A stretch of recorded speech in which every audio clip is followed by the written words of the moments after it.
So, Boo had like 94 yards in punt returns in that first quarter. Can you just talk about what that means, the sudden change and getting that good field position over your eyes? Yeah, field position, that changes the game. And Boo being able to get us in that position to get us in the end zone in a couple plays and, automatic points. When you're in that close, you got 3 or you got 7. So that helps a lot. Casey in the back.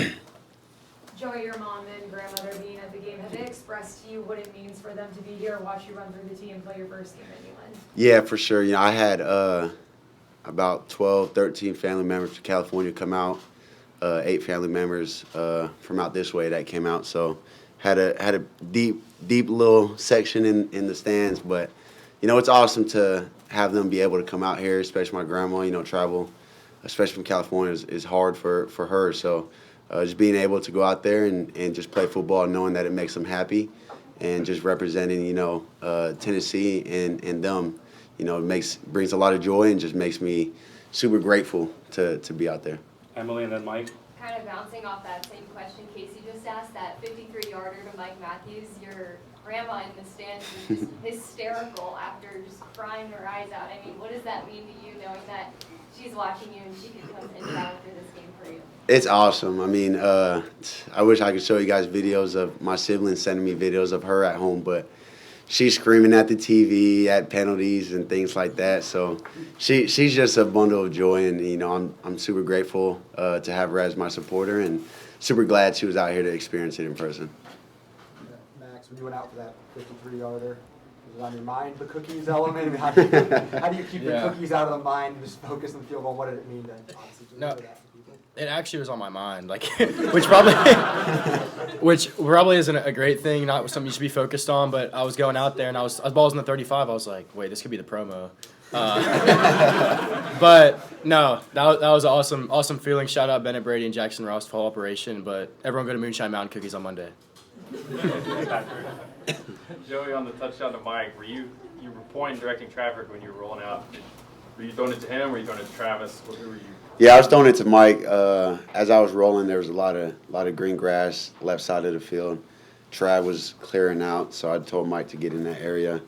Had a flip, turn around, defender was in my face pretty quick, so I threw the ball up, and Mike came down with it, made a great play.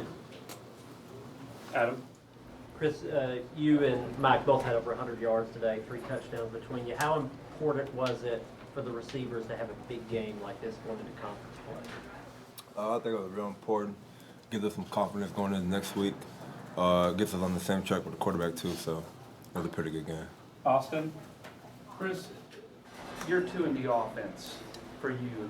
You seem more comfortable. How much more comfortable are you? And how would you compare just how the offense is clicking now as far as just like the rhythm? I feel like you guys are in a really good rhythm right now. Yeah, compared to last year, I'm a lot more comfortable, to be honest. Different type of offense we play now, so it's kind of harder for the defense to counter what we do, so yeah. Emily? Joey, first home game at Neyland, I mean, what was your experience? I saw you kind of take it all in when you walked right into Neyland. What was your experience? It's awesome. It's one of the greatest stadium in the sport, so it was just go out there and, like you said, take it all in, and then when we ran out there and just seeing how packed it was awesome. Adam. Joey, you go into conference play next against Georgia. I mean, you played a comparable team like it. You played at Clemson, I know, but are you curious to see how you guys are, or are you eager for conference play? What do you think about the challenge? Yeah, I mean, I'm super excited. That's another team on our schedule that we have to go and play. So just excited for the week of preparation and just going out there and trusting my guys and just playing how we play. Are you happy with where the team has progressed to this point to be ready for conference play? For sure, and there's a lot of good, but there's some stuff that we could clean up. We're never perfect, but we're striving to be perfection. Even though we can't get there, we get pretty close. So, super excited. Paige, Casey, David, and then one more after that for this group. Chris, it's your first game of 100 yards, a couple of touchdowns as well. What do you think you've changed the most from last season to now to be as productive as you've been this season?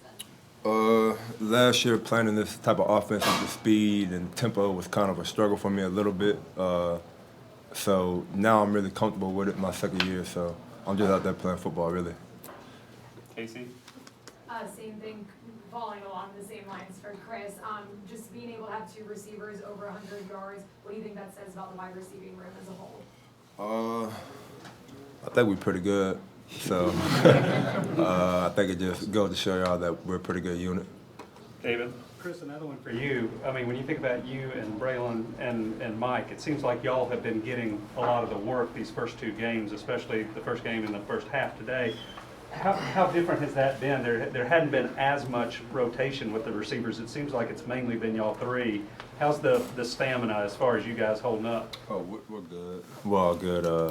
On top of that, it gives us, like, we get to stay in rhythm with the quarterback and stuff versus us going in and coming out. So I personally like staying in the game so I get comfortable within the game. All right. Last question for this group. Joey, the second straight week, the offensive line has not allowed a sack. What can you say about their play so far through 2 weeks? They're doing great. You know, it starts and ends with them, and we can't do anything without their line. So, you know, I give all the praises to them. You know, they dominated the run game, dominated the pass game. So we can't do nothing without the O-line. Thanks, guys. Thanks, everybody. Well, our second group here. Thank you, guys.